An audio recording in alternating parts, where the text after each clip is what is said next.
Сәлем қыздар! Сізге тәтті тоқашпен шай ішкен ұнай ма?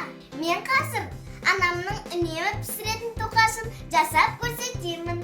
Бұл жай тоқаш емес, қайнатылған қойы сүт қосылған тоқаш. Ол үшін бізге 300 мг сүт, 500 грамм ұн, 50 грамм ерітілген сары май, 1 жұмыртқа, 3 ас қасық шекер, мен шекер ұнтағын алдым. 2 шай қасық ашытқы, жарты шай қасық тоз қосамыз.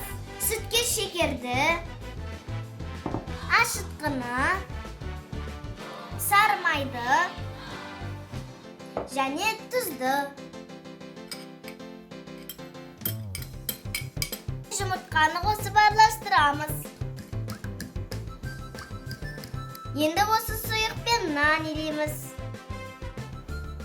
Айтпақшы, сүтіңіз жылы болсын.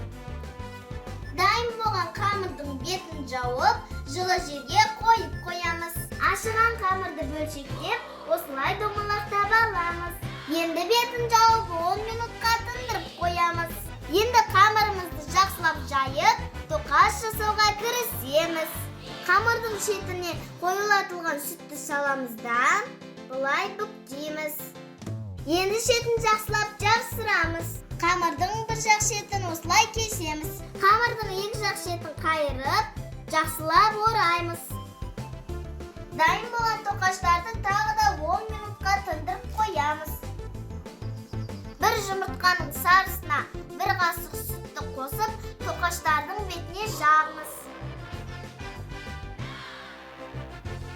Енді 180 градустағы пешке қызарғанша пісіреміз. Мінекей менің тоқаштарым дайын.